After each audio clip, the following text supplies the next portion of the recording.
Welcome back to Let's Not Sugarcoat It. Season 3 is here and we're excited to dive into the core of communication, relationships, and leadership.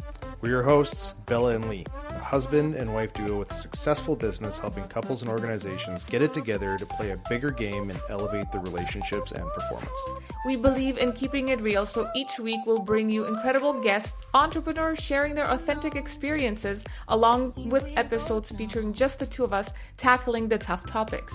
So, if you're ready to enhance your connections and sharpen your leadership skills, you're in the right place. Let's get started. All right, well, welcome back to another episode of Let's Not Sugarcoat It. Today we have Robyn Clark in the house. Robyn is the founder and CEO of the Jewelry Business Academy, a business and marketing strategist, and a trusted mentor to jewelry designers ready to scale their business with clarity and confidence. A former jewelry designer herself, Robyn built her own business from the ground up with no team, no paid ads, and no massive audience. Just a whole lot of persistence, strategic action, and trial and error. Aren't we all in that space? Trial and error, that's how it goes. Her firsthand experience navigating overwhelm, burnout, and confusion is what fuels her mission today: to provide the coaching, structure, and support she wishes she had when she was starting out. Through the Jewelry Business Academy, Robyn has helped hundreds of jewelry business owners strengthen their foundation, increase sales, and take powerful steps towards their bigger vision. Whether that means going full-time, selling out collections, hiring a team, or opening up a storefront, Robyn has been there to help. Her popular podcast, the Jewelry Business Academy podcast, has reached more than 100,000 jewelry designers worldwide and features candid conversations with creatives and thought leaders who are redefining what success looks like in business and in life. Robyn is deeply committed to helping women build businesses that feel purposeful and freeing while staying grounded, strategic, and authentic to who they are. So welcome, Robyn. Oh, thank you so much for the introduction. I really appreciate it, Bella, and I'm so excited to be here. Yeah, we've been looking forward to having you on the podcast and talk about a little bit of like your journey, because entrepreneurship is hard.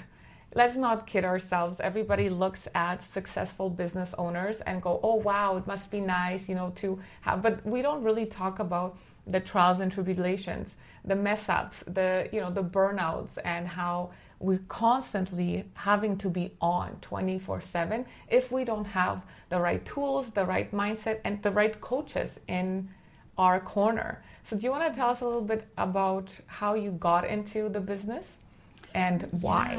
Yeah, 100%. You know what? I'll take us all the way back to when I was in the corporate world, because I actually had no intention of ever getting into business. I was going to be in the corporate world. I had this whole plan mapped out. I was going to climb the corporate ladder, and I just didn't actually think I had it in me to build a business at all. So I was in the corporate world, and I remember getting promoted to marketing manager. And in my mind, when I got to that level, I'd be like, oh, I'm going to feel happy. I'm going to feel fulfilled. I'm going to feel excited about my job again, all this stuff. But I got the title and I realized like, oh, I've attached all these feelings that I think I'm going to feel when I hit certain milestones. And I'm like, I'm actually not feeling that way. And I looked at the trajectory of my life if I kept on this path, and I was like, I don't think it's going to deeply fulfill me. I don't feel like it's really aligned. I don't think it's helping me grow.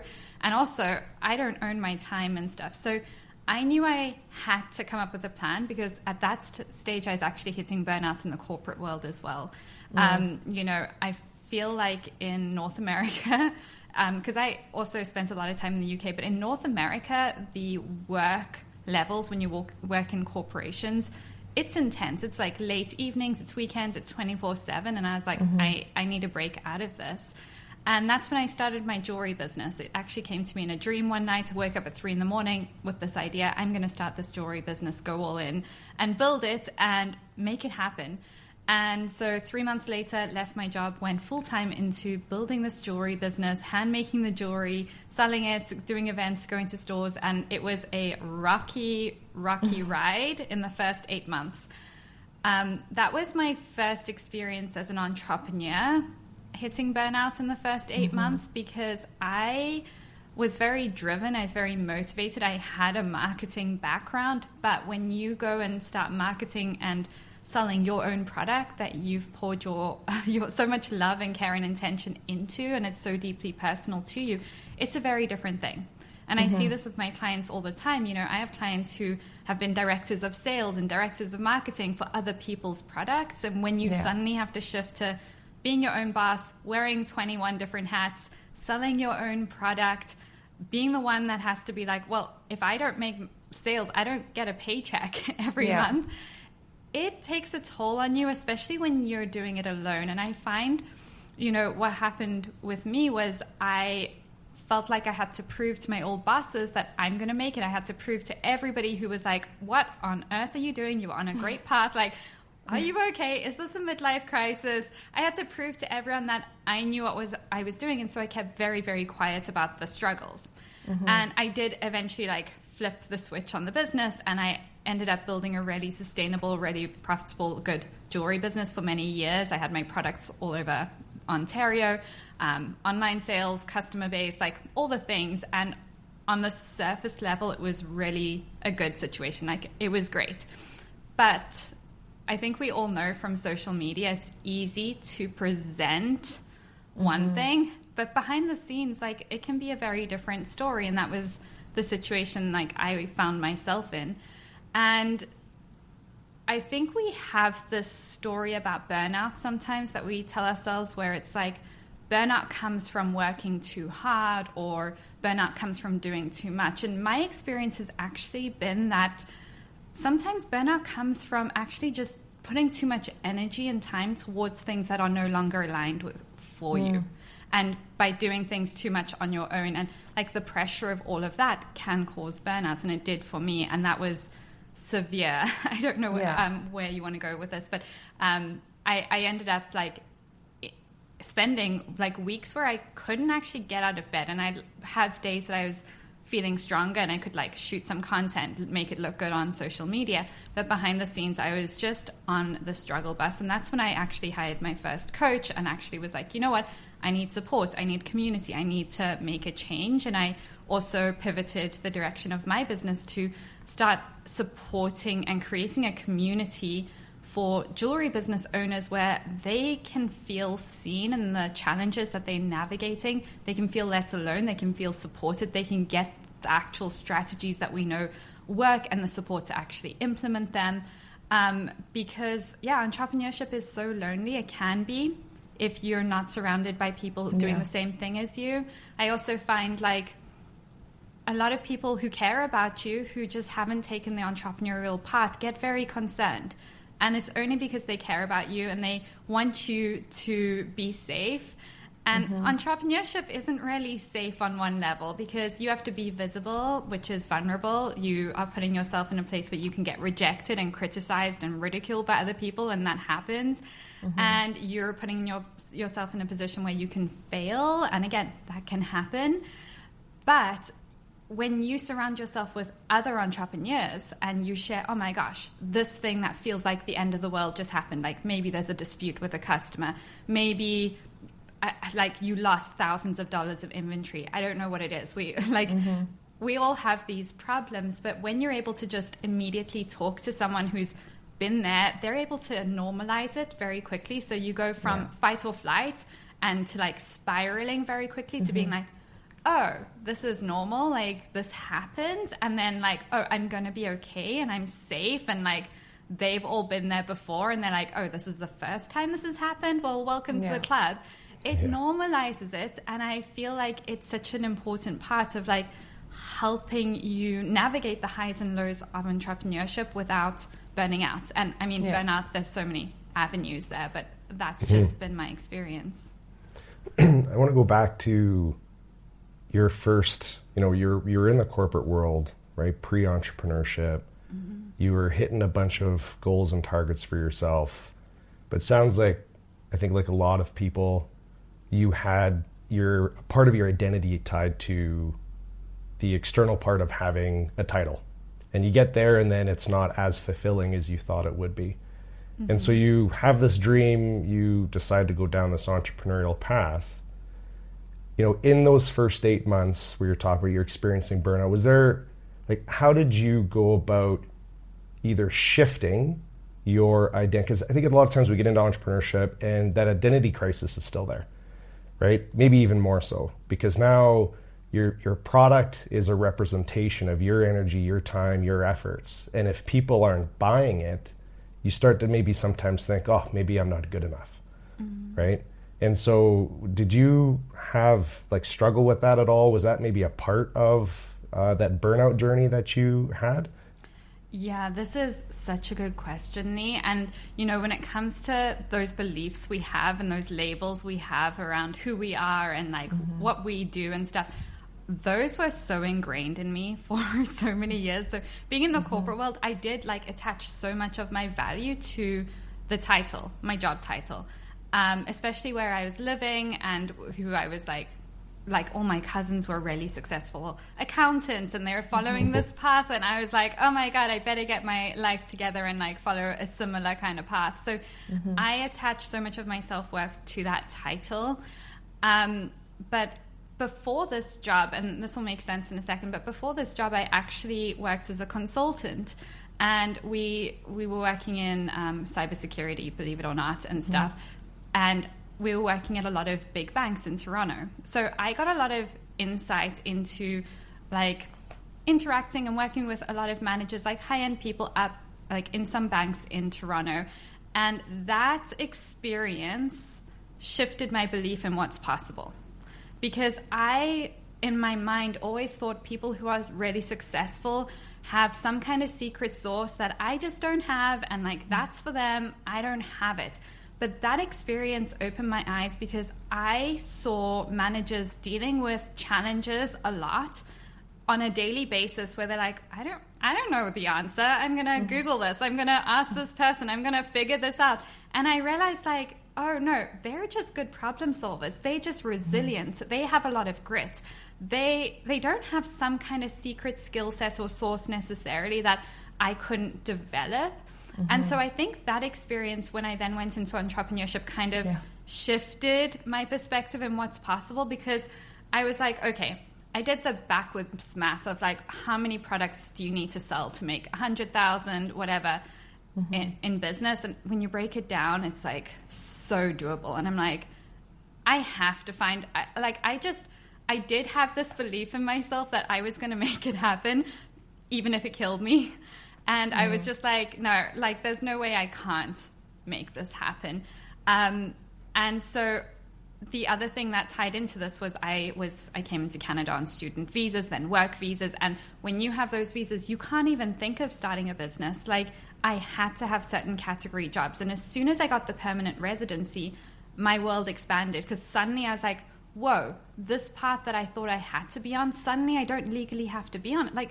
I can do other things. I can build a business. I can build something really meaningful. So I remember knowing when I went into building a business, and this is part of why I left my job instead of doing it part-time in a responsible way. I knew I wanted no backup plan, because I knew this was going to be the hardest thing I've ever done. And I also was like, well, let me choose my hard, because staying in the corporate world is low-level suffering, in my opinion, for the next 40, 50 years. So I'm I'm just going to compress my suffering into the next 3 to 10 years.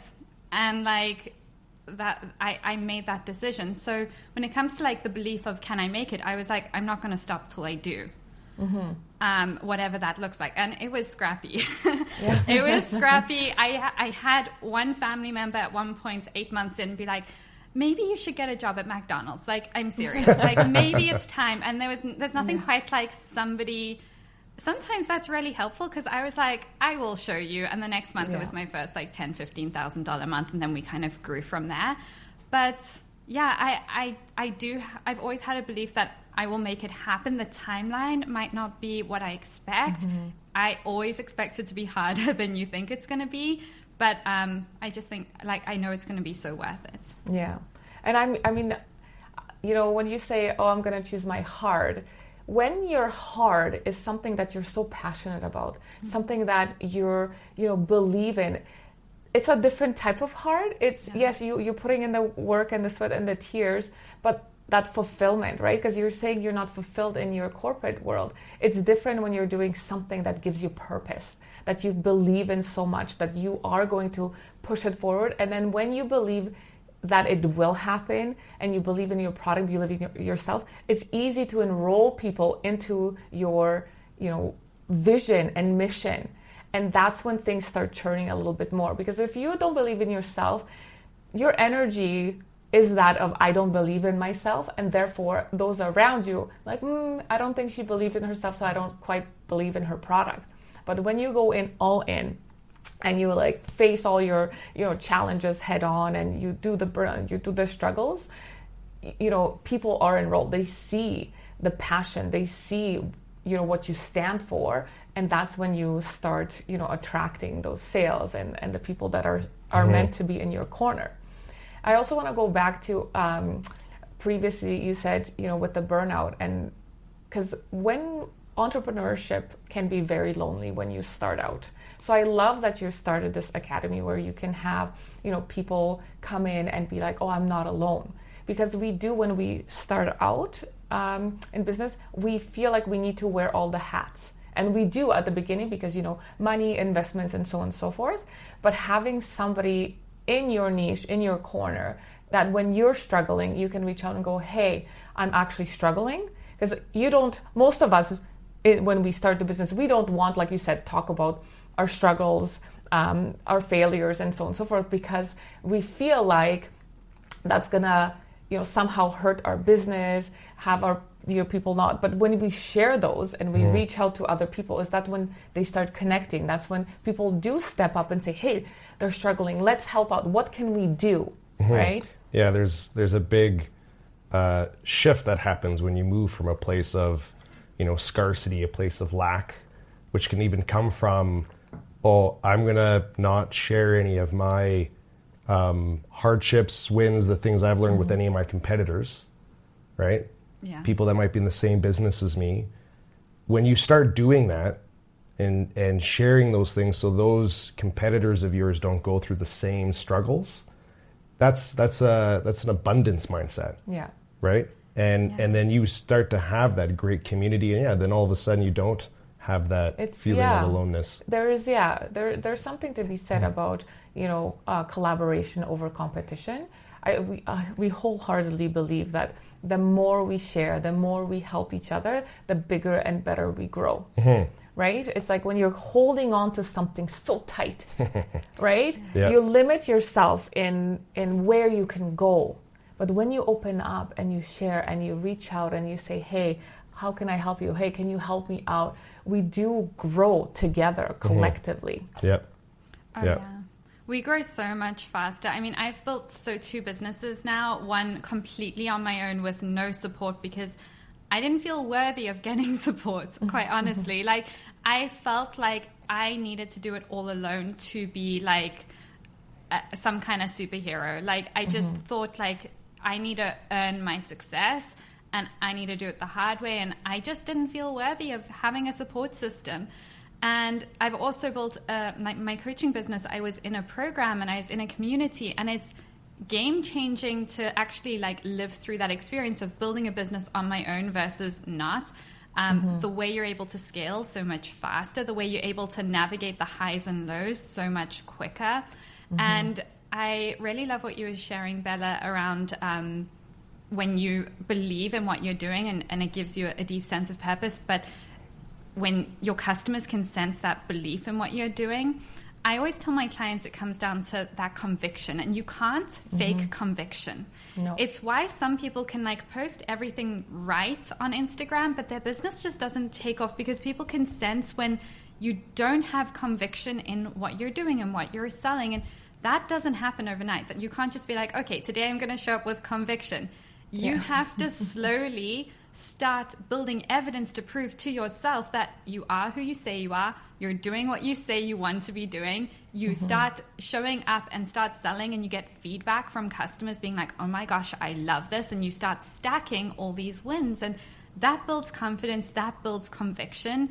And it's going to be scrappy. It's going to be really, really messy. And that's why what we do in our academy with our clients is, we have a really interesting range of clients. We have people just getting started in their jewelry business, but we also have people who've been in business over 20 years, scaling their businesses. And it's really important to me that when they come in, because they are technically competitors on one level. Yeah. And so what we don't want is, we don't want people coming in with scarcity mindset. So the first thing we actually do before we do any strategy is we do mindset work. And we're helping them get confidence in who they are, what it is they really want to be building, and what's their why for building their business. Because we all have different whys for building a business, and in different seasons of life, that why is different. So, for example, I have some clients who are mothers of like 3 or 4 children, and their why is, I want to do something that gives me a sense of purpose, that helps me feel like me again, that gives me something outside of my children, and that gives me the freedom to work from home and be here like when they're growing up. And then we have other people who are like, I want to make as much money as possible so we can travel the world. So everybody has different whys. And sometimes what I see happening is, for newer business owners, when they don't have someone supporting them, is they look at what other people are doing who are successful, and they're like, they look happy, I'm going to copy them. And they build a business which maybe is successful in terms of financially successful, but they feel kind of empty. And I've worked with clients like this as well, who've built a jewelry business in 10 years, and they're like, why am I not like I should be really fulfilled? This is like, my business is making really good money. Like, the systems are there. Like, why am I feeling empty? And it's like, well, we go back to their why, and they didn't build the business they wanted. They built what they thought they needed to be building. And so, yeah, when it comes to finding your why, like, that's super important, identifying why you're building this business. And then we focus on building that belief that you can make this happen. So I actually don't let any of my clients, we drip feed our strategy out to them day by day. They can't get to any of the juicy strategy around Instagram and email and all of that until they've done the mindset work. And what we look at is that belief of, do you even think you can build this business? Because some people will go into a program like this, or go into building a business, and the story they're telling themselves is, everyone else can do it, but I'm a bit of a unicorn, and because of that, like, no strategy or no whatever's going to work for me. It's going to all be difficult. It's all going to be hard. I'm never really going to make it. It's always going to be a hobby. Whereas some people come in and they're like, oh my gosh, I see Sarah and Joe and all these other people who've done what I'm looking to do. I'm going to do the same. And so the story you tell yourself, that belief you have within yourself of, is this possible for me, is so impactful when it comes to actually growing your business. So we don't want anyone even diving into strategy or anything until they have shifted that belief that, oh, I can do this, and I'm going to do this, and I'm going to show up till it happens. Because if you want to prove that something's not going to work, you can do that. You can do that pretty easy. But if you put the same energy into proving that it is going to work, like, it sounds so silly, but that intention behind what you're doing makes a world of difference. And then because we focus on mindset work first, you would be so surprised to see how open our clients are with their challenges on calls, in our Facebook group. They share when they're going through their darkest times, when they'll share their financial wins and losses. They'll share screenshots of their dashboards. They'll share very vulnerable shares when they're just going through a hard time, which is very normal in entrepreneurship. And they'll share new designs they're working on, because they know nobody in that community is going to copy or steal or replicate anything they're doing, because we're all building a business that's aligned with what we're wanting to do. Nobody's being like, what's someone doing that's successful, and let's go copy that person. We've shifted their belief in themselves. We've made them feel worthy of building a business that's aligned with the life and the business they want to be building. And it shifts the energy of a space like that. Yeah. There's kind of in order, right? It's passion, purpose, profit. Yeah. Right? You get be passionate about something, and that becomes your vehicle, but you still got to find that purpose, your why, like you're talking about, where, okay, I'm passionate about this, but what does it do, right? What value is it giving for me in my life and the customers that I'm serving? That's so important. And then your profits come, because that conviction comes from like people sense your authenticity. And if you're just all going back to like, if your worth, if your identity is tied to the product, and then that means then your feeling of success, that feeling of is this, like, my belief then isn't in me, I believe in this product. You're trying to convince everybody that they need to believe in the product, and this is why.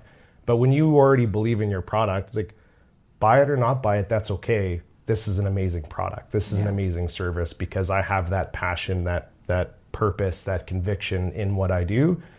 People feel that, right? And that's how they get enrolled, right? That's how they get touched, moved, and inspired to then, work with you, buy from you, right? Whatever it is. Yeah. And that is a huge mindset shift, right? I know it's something that I had to work through myself even. So when we talk about mindset, what do you see as maybe some of the most common, maybe mindset traps that your clients are kind of in when they come working with you, that usually this is what they need to work through first in order to get out of it? And what are some of the, maybe top 1 or 2 tools that you use to help them shift out of that mindset trap?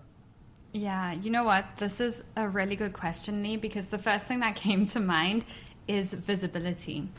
The majority of clients I work with, whether they're just getting started or have been in business 20 years, I work with a lot of artists and creatives and people who, like, they are very sensitive. Not all of them, but a vast majority of them. They're very similar to me. And I have seen so many people struggle in business because they struggle with visibility. And the reality is, the most successful business owners aren't the best designers. They don't have the cheapest or best priced products. They don't have the best quality products. There's one thing all successful business owners have in common, and that's that they're the most well-known.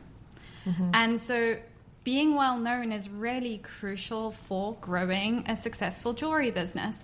And the biggest block so many designers have is around being seen and being truly seen. So there's one thing, snapping professional photographs with a makeup artist and hair and everything, and those are the pictures we're sharing on social media, and we're presenting this picture perfect brand that used to do so well on Instagram, but now it just doesn't cut it.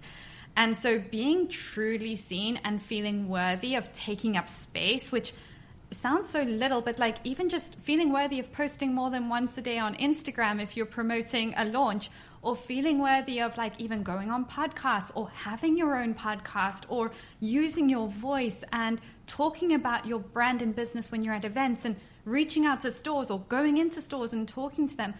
It's surprising how hard it is for so many people to get over that feeling of, I'm going to be too much, I'm annoying. What if other people think I'm trying to be better than them?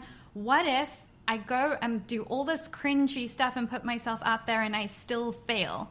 Because the reality is, like, it's so safe to say, oh, I don't show my face on Instagram. I don't, like, these are like my principles. But if you actually dig down deeper, typically those principles are us just being scared of being vulnerable, because we want to be safe. We want people to love us. We want people to like not reject us, because in the olden days, if we got rejected from like a tribe or whatever, like your life was under threat. And I think one of the most important things is for people to recognize, like, being visible and like starting to use your voice, especially if you've never done it before, it sends your body into fight or flight mode. And so it legit feels like I'm going to die. And so what I do with my clients, the first thing we do with all our clients actually, is they do a 10-day video challenge where they start posting every single day a 1-take max video. And I don't care what they talk about, but it needs to be their face. They have to show up, and they just talk and they post it in our Facebook group. And we just do 10 days of that. And that is because I also am not going to throw clients in the deep end and be like, go do an Instagram live to get over your fear, because that can trigger so much fear that they will not get over that. So we take small, tolerable steps to build confidence that oh my God, I posted a 1-minute video yesterday in the Facebook group and I woke up and I'm still alive and the sun rose and people put nice comments underneath and I'm like, okay, it's not comfortable. I still hate it, but let's do it again. And so we work through the fear by just showing up, feel the fear and show up anyway. I always tell my clients that. Mm-hmm. Nobody built a business by not being scared of anything. I'm sure you guys probably have so many things that in business are scary or uncomfortable at some point. And so we don't wait for the fear to disappear. We just feel the fear, acknowledge it, and be like, okay, well, those feelings are valid, and I'm not going to allow it to stop me from showing up, but I'm going to take small, tolerable steps to slowly build my confidence in using my voice, in taking up space, in being visible. And that takes different amounts of time for everyone. But this is why I love the work I do so much.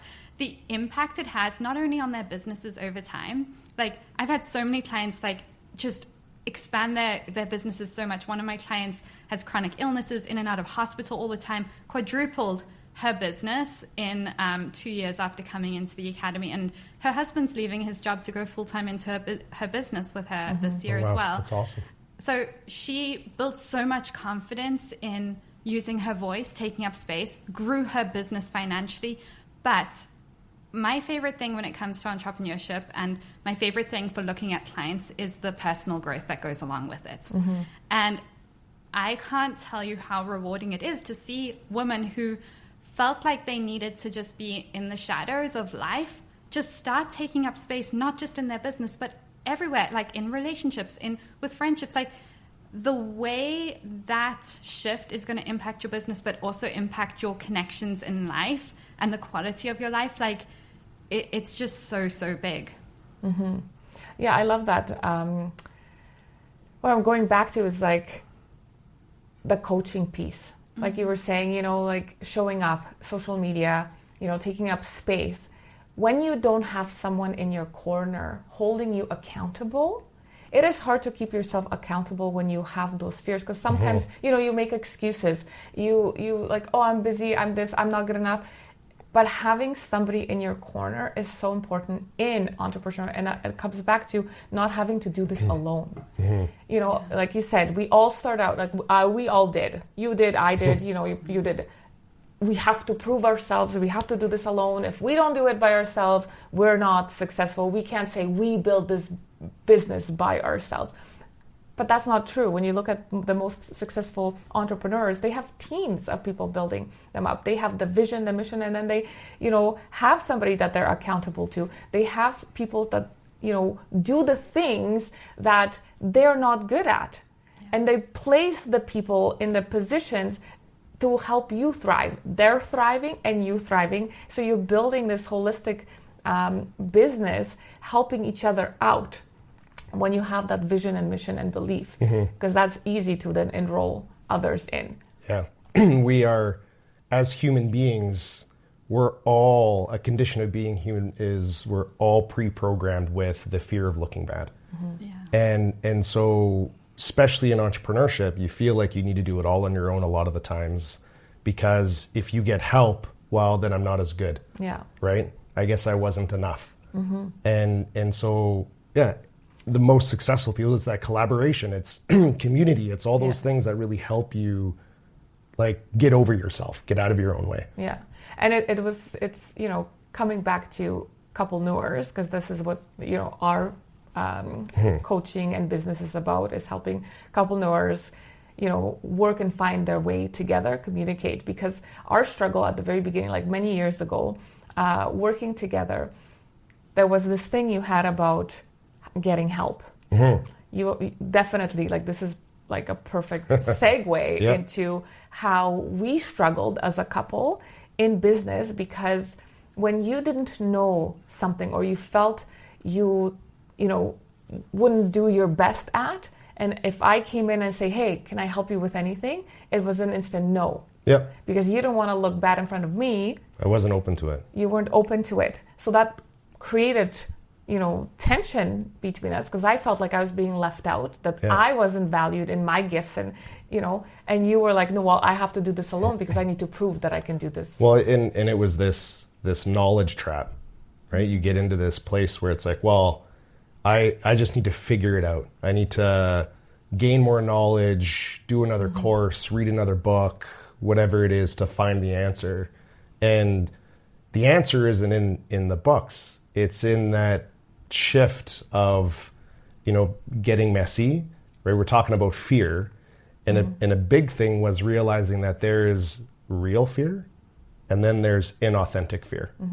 And that real fear is that threat that's right here, right now. House is burning down. I need to get out. Yeah. That's a real fear. But posting something on social media, as an example, and that sense of, well, what are people going to think? They're not going to like it. All that stuff, that's all inauthentic. It's not happening now. And because it's not happening now, it may not happen in the future. And if people don't like it, that's okay too. Because there will be people that will like it. And at the end of the day, when we think about niching, I think a lot of the times we think about niching as in like our best way to be able to gain the most profits. But another way of niching is also a mindset where it's like, I don't need 100% of everybody to like my product or my thing. I only need like a small amount, like 20%. Yeah. Just that niche to really like my product. And it helps shift your mind to be, not everything is going to, as you mentioned, like kill you, right? Just because you have that thing. But our brains aren't programmed to have understand, risk, like a thermostat. It's either major threat or no threat. It's just polarizing opposites. Yeah. And I always say, because of that, our brain is usually working against us a lot of the ways, especially in entrepreneurship or when you're starting off new or trying to do something. And I go back to that statement you made about choose your hard. I love that, because choosing your hard is like, this is going to be hard, right? Like there's no aspect of starting off, scaling it, whether you're starting off in entrepreneurship or you've been in it a while and you want to scale it. Anytime you're doing something new that you haven't done before, it's going to be hard. But we try to convince ourselves that it's going to be easy. If I do this course or I, read this book or, I apply these things, it's going to be hard. Yeah. So you might as well stop trying to avoid it and just choose your hard, right? Last thing I'll say is it's also about choosing your focus, right? And I think that's a huge part of choosing your hard. A big thing that we learned about a year and a half ago was choosing to focus on what it is that you want. And so again, going back to fear, if you're always focused on not failing, right, then your focus is on failure, right? Versus having your focus on winning. Yeah. And then that's when you kind of have that sense of burning the boats and just going for it. Yeah. So I love that, Robyn, for what you said. You just went for it, I'm going to choose this, I'm going to go for it. And yeah, I just want to add one more thing about a book I'm reading, not how, but who. Not how, but who. And that's that coaching, surrounding yourself with people who will give you that knowledge, that boost, that accountability, because we are not meant to do things on our own in life overall. Why do we think we should be running a business and wear all the hats when we don't wear the hats at home? In a family, you have a family unit, you rely on your spouse, if not then your friends, your family, and same at work. When you have a corporate job, you are tasked with one specific area of the whole entire business. You're not wearing all the hats. So when we shift into entrepreneurship, somehow we feel like we have to do it on our own, which then at some point, burnout, we all face burnout, and we limit ourselves on, we create a ceiling of how far we can go, because at some point it just gets too much. So If Robyn, if somebody listening that's kind of in that entrepreneurial phase right now where they do feel alone, and maybe you draw from your first 8 months, right? What if you feel like there is no community, right? Because I think a lot of your community, when you first start off in entrepreneurship, it's your community is kind of usually friends and family. Yeah. And as you mentioned, a lot of friends and family, because they have the same fears, right? Of fear of looking bad, right? Fear of failure, all those things. And they have a tendency to project that onto you. They mean well, but as you said, hey, Robyn, maybe you should go work at McDonald's, right? As you're trying to build your business. Yeah. So that becomes your community, but it's not really serving you in what you're trying to do, right? So what would be some of those kind of, top 3 things that you would recommend, or maybe that you even did in that first 8 months, that could help someone prevent burnout? Yeah, this is a great question. And quite honestly, I wish I could go back to myself at that stage and actually give myself this advice, because I didn't follow this for many years after that point. But the first thing I'd say is like you said, your friends and family mean well. They want to see you safe. They don't necessarily we're wired for safety. Our brains are wired for safety, like you were saying earlier. They're not really wired for growth, and they're not wired for doing anything outside the box. And so when we see even family members doing something outside the box and it's not our path, we get worried for them, because we're well, I could never do that. So what's going to happen to them? So I would say you need to prioritize being surrounding yourself with people, whether that's through podcasts that you're listening to, ideally in real life, even moving cities. I moved from Ontario to Kelowna a year ago, actually. And I wish I'd moved here so many years ago, because the entrepreneurial community is so intense. I can't go anywhere without bumping into entrepreneurs. They're all building businesses. They're all navigating the highs and lows, and it makes it so normal. So when you are able to surround yourself with that community, whether that's online, finding a Facebook group, but make sure you're talking to people. It's not just passive where you're just following along. You need to have conversations on a weekly basis at a minimum to normalize the things that you're going through, to inspire you to expand what vision you have for your business as well. The next thing I'd say is, especially when it comes to not burning out, is make sure you're not just doing busy work in your business. Again, that comes to not doing it all alone, but I can't tell you how many I've had clients where they're I'm working 16 hours days before they come into the program. I'm what are you doing for 16 hours a day? What tasks are you doing? And when you break it down, it's well, I'm writing lists, I'm researching, I'm organizing my studio, I'm doing photo shoots. How much of that is actually going to drive revenue? So I'd say get really clear on those revenue driving tasks, and then find someone to help you if you don't know what those are, and then implement. Because like you said earlier, Lee, there's an abundance of information out there. And I think that also leads to burnout, because we are so good at consuming and telling ourselves, just by only consuming, I'm being productive. Yeah. But information without implementation is pretty useless. So I'd say choose 1 or 2 sources to consume from, but then listen to something and then implement. Go and immediately go and implement. Because again, that will lead to burnout. If you're just constantly consuming yourself with information and your brain's exploding and you're I need to do all these things, and you're writing this, but you're not doing anything. Yeah. It's too much, and you don't need to do everything. You need to find the key things that are going to work for your business and just get those ones done. You have to pick one. I always say knowledge without action is just noise. Yeah. What are you doing with all this knowledge if you're not sharing it with your customers, your clients, your community? Yeah. You have to take the action. So always start small. Learn something, implement it, see if it works, right? Because not everything you learn is going to work for your specific business. So you think it might be a good idea, you do your little test runs, but you have to do the test runs before you come up with this major strategy. I'm going to do all these things.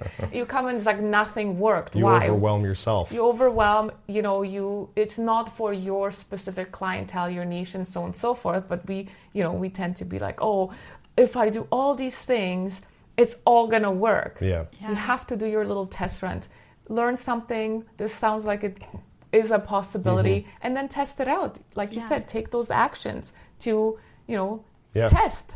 And I would say the thing that you should test, right? The one or two things that you try out, they don't necessarily need to be like big, huge things. Like to the outside world, looks like you're taking on this big, huge task.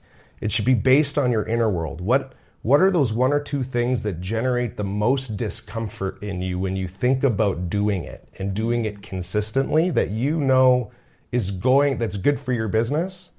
That's what you should be doing, right? Yeah. And you can, even though there's that big discomfort, you can break it down, like you're saying, into small little, tests, like fail-safe environments that, okay, if something does go bad, it's not a big deal, right? Yeah, 100%. I'm so glad you shared that, Lee, because so many business owners know what they need to be doing, but they're just like not listening to themselves, because it is the scariest, most uncomfortable thing that they're like, I'll do that after I've got through all this fun list of tasks. And so we have to go inward and just ask ourselves that question of like, what is feeling like the scariest and most uncomfortable? And it kind of ties into the third thing that I'd say when it comes to just avoiding burnout is, this is something that so many entrepreneurs, I did this. In our first few years, we think that the most important thing is getting the business off the ground. So we self-sacrifice so much. And what I've learned over the years, and obviously like all successful entrepreneurs that I know do this, you have to prioritize your energy. Your energy, without you and your energy, you don't have a business. And it's so hard in the early days to be like, well, I'm dealing with these fires, but like it's my gym time, or I needed a walk, or I needed a meditation, or whatever it is that fills your cup. We often just are like sacrificing nonstop, and we get in this routine of survival mode, and this routine of everything's an emergency and everything's urgent, and I'm like doing all this work because of my business. And our businesses are important, but we're more important, because when you lose your health, when you actually hit full burnout, because you didn't just like take an hour a day to go to the gym and take an hour a day to make healthy food for yourself. Like when we're not fueling ourselves, it's not going to be a good situation. And the example I like to use, because it just helps people get some perspective, is let's say you are living in Toronto and you get a phone call saying a family member's in hospital in BC, other side of Canada, all the flights are not flying, so you have to drive. Well, that's like, I don't know, 20, 25 hour, 40 hour drive. It's a long drive. It's like 2-3 days. It's 2 or 3 days. So if you're like, oh my gosh, well, that's really important. Like I have to get there, and you drive nonstop, the likelihood is you might crash on the way. You might get there and just be completely out of it and no help at all. Like what are you going to do? You're going to drive every few hours. You're going to stop at a gas station and get some tea and have a pit stop. You're going to stay overnight at a hotel. You're going to have a few more tea stops, and you're going to get there, and you're going to have like got there safely and got there in a way that you're able to help. So you want to do the same in your business. You want to enjoy it more than that, though. Yeah. 100%. Yeah, and I'm just like going back to the accountability part. Like this was perfect. Like we're looking at each other laughing a little bit, because this will be a little bit of our insight of how our struggle with the social media, with you not wanting to show up on social media. And as a couple in business together, we always think we need to hold each other accountable. But I got a coach, and they're like, well, you can't be always your that's right, accountability coach, because as husband and wife team, we have a different relationship, right? So if he has another coach or somebody else outside of our relationship to hold him accountable, to be like, hey, you need to post on social media, it doesn't come across as if I'm like nagging and bitching and whatever, right? Like, why aren't you showing up, right? I mean, it's what if you're in the business of doing any form of coaching, advising, you should also still have a coach, right? Because just because you are one and you have one doesn't make you less of one. If anything, it amplifies. Because no matter what, that growth mindset, self-development, it's never a journey. We've fallen into that trap before, where we did some development work. It was hugely transformational. We were applying everything we were learning, but it felt like we had arrived. Yeah. And then you stop. Yeah. Right? And then what happens is, like with performance, it's funny, right? Like we always think we can build a business to a point and then sustain it. But there's no such thing. Performance is dynamic. So you're either increasing performance or it's declining. And the thing about declining performance is you don't see it until it's too late. You plateau, you don't see the plateau, but you notice the drop in performance. And the same thing is with ourselves and our personal growth, right? We apply, we grow, we feel great. And then all of a sudden we plateau, but you don't notice it because things are still not bad, right? And then all of a sudden parts of your life they're not working like they used to, right? And then it's like, well, what's going on, right? And then you need to go back and do the work. And then it's so much harder because the inertia is in the other direction. And maybe you got to like clean up a little bit of the damage that was caused in the drop of performance. So what are some things that you do, Robyn, to stay on that track, right? Because there's always times when you don't feel like getting up and doing the work. So what are those tactics or tools, mindsets that you use to stay on that track of continuous improvement? Yeah, I'm so glad you shared this, Lee, because you know what I often tell people is that like coaching isn't a life raft for when you're drowning. I had this perception for many years that getting help, getting therapists, like working with coaches, all of that is for when you're at rock bottom and like you don't need any other way. And I was so wrong. And so now it's like, it's a non-negotiable for me to have a huge support system. You know, I have therapists and coaches and people that I work with on a weekly basis because my business, like, impacts so many women and men's lives. Like we have so many clients in the academy. They have to have me showing up on our weekly coaching calls with like clarity, no brain fog, like energy. I have to be showing up in that way for my clients in the best way possible, but I also have to be showing up for my team and for my business in the best way possible. So my health, my energy, the strategies that we're implementing, like I don't want to be wasting time. I don't want to be like throwing spaghetti at the wall. And so, my strategy is that I always have a support system. I'm never waiting for rock bottom. I'm just like, oh, I'm here to just keep getting better. And I also know like entrepreneurship has highs and lows. And if you just have that consistent maintenance of support, you don't really get the lows as much. Like you're still going to navigate lows. Like I've gone through things this year that would have probably broken me years ago. Like I would have been in tears in bed wanting to quit everything for weeks. But one of these things happened and I've learned to regulate my nervous system and detach my self-worth from my business so much that this thing happened. I was like, oh, cool, I'll deal with it tomorrow. And like, I'm still here. So it's one of those things where getting support to learn to regulate your nervous system, building like self-worth within yourself and not attaching that to your results in business. Again, otherwise you're going to be on this whirlwind.